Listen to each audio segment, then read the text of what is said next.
રોજ ઘીરે ફોન કરે એના પતિને, ક્યાં છો કે ઘરે જ છો ડાર્લિંગ, ઘરે જ છો કે હા, તો કે મિક્સર ચાલુ કરો લ્યો, લોલો ધડ દિન ડ્રરમાં મિક્સર ચાલુ કરે અને ખખડાટી સાંભળી લે, હા બરાબર ઓકે તમે ઘરે જ છો. પછી રોજનું થઈ ગયું, ક્યાં છો ઘરે, મિક્સર ચાલુ કરો, ઓલો તરત મિક્સર ચાલુ કરે. બેન 5 દી પછી આવ્યા ઓચિતા, બપોરે આવી ગયા, તો ઓલો ભાઈ નહોતો ઘરે, છોકરા હતા. છોકરાઓને કીધું કે બેટા તાર પપ્પા ક્યાં ગયા? એ કે બા 5 દીથા મિક્સર લઈને ઘરેથી નીકળી જાય છે. આ ક્યાં જાય નક્કી નહીં.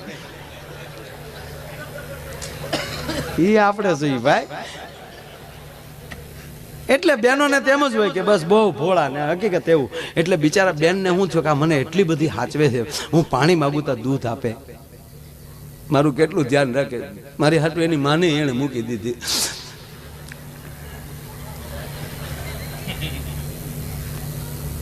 તો એટલું બધું મારી ભાવ રાખે છે. કદાચ બેનને તો એવો આખી રાત ઊંઘી ન આવ્યો.